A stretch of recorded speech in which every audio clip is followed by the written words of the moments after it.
नमस्कार, news take के Y factor में आपका स्वागत है। मैं हूं योगेश मिश्र। एक फिल्म बनी थी पीकू।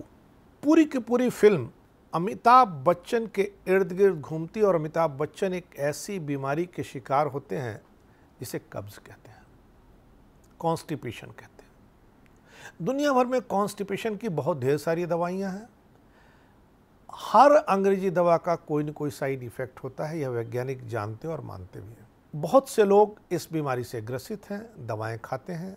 ढेर सारे प्रचार आयुर्वेदिक, होम्योपैथिक, एलोपैथिक, यूनानी आपको सुनाई पड़ते होंगे, दिखाई पड़ते होंगे। वैज्ञानिकों ने जब यह मान लिया कि कॉन्स्टिपेशन की बीमारी लगातार बढ़ती जा रही है और इस बीमारी की दवा जो भी है उसके साइड इफ़ेक्ट हैं, तो ऐसी स्थिति में उन्होंने एक नया तरीका ईजाद किया।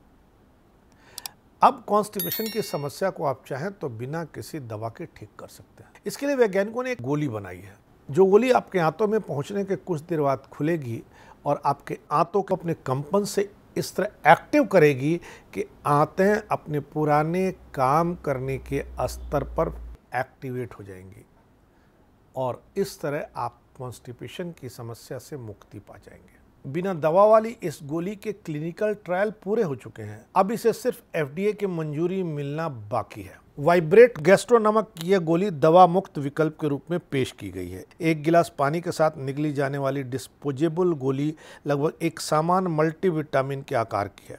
इसका उद्देश्य किसी भी संभावित रुकावट को दूर करने के अलावा और भी बहुत कुछ करना है। इस डिवाइस को आंत और मस्तिष्क की सर्केडियन लय के बीच संबंध को रिसेट करने में मदद करने के लिए डिजाइन किया गया है। इसके कंपन आंतों के अनैच्छिक संकुचन को प्रोत्साहित करने में मदद करते हैं। इस डिवाइस का लक्ष्य है कि 1 से 8 सप्ताह तक उपयोग करने के बाद यह आपके आंतों को पहले की तरह काम करने के लिए एक्टिव कर देगी और आपकी जैविक घड़ी को फिर से पुरानी तरह स्थापित करेगी। वाइब्रेट गोली की प्रगति को एक स्मार्टफोन के ऐप द्वारा ट्रैक भी किया जा सकेगा। वाइब्रेट गैस्ट्रो की क्लिनिकल स्टडी में शामिल 312 प्रतिभागियों में से 39% ने प्रति सप्ताह अपनी कब्ज की स्थिति में सुधार पाया। 22% से अधिक ने 2 या अधिक बार स्थिति में सुधार पाया।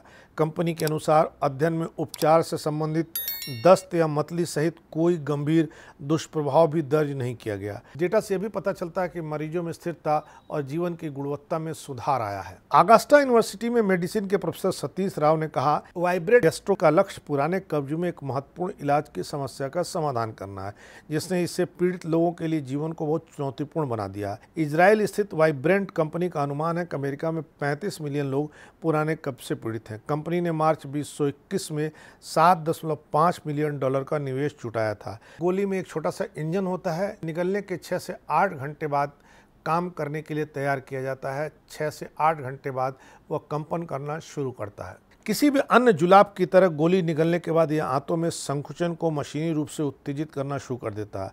अध्ययन के अनुसार कब्ज पीड़ित रोगियों के साप्ताहिक मल त्याग में वाइब्रेट गोली लगभग 2 गुना लाभ पाया गया है। यह अभिनव इलाज उन लोगों के लिए बहुत फायदेमंद है जो कब्ज के चलते परेशान हैं, जो कब्ज के नाते एनीमा लगाते हैं, जो इसके लिए तमाम तरह की दवाएं लेते हैं, जिन्हें जुलाब लेना पड़ता है, उन लोगों के लिए यह बहुत फ़ायदेमंद होगा। कब्ज के लिए दवा के व्यापक उपयोग के बावजूद लगभग 50% रोगी या तो साइड इफेक्ट या अन्य वजहों से ऐसे इलाज से असंतुष्ट रहते हैं। इजराइल के तेल अवीव विश्वविद्यालय से संबद्ध सोरस्की मेडिकल सेंटर में गैस्ट्रोएंटरोलॉजी और हेपेटोलॉजी विभाग के डॉक्टर ईशे रान और उनकी टीम ने वाइब्रेट गोली पर स्टडी की है। डॉक्टर रान ने कहा कि कभी कभी दवा वाले उपचार इन रोगियों के लिए ज़्यादा दिक्कतें ला देते हैं। इस अध्ययन के परिणाम एक वैकल्पिक उपचार की ओर इशारा करते हैं, जो शरीर क्रिया विज्ञान की नकल करके विशिष्ट दवा के दुष्प्रभावों जैसे कि सूजन और इलेक्ट्रोलाइट असंतुलन से बचा सकता है। डॉक्टर रान और उनकी टीम ने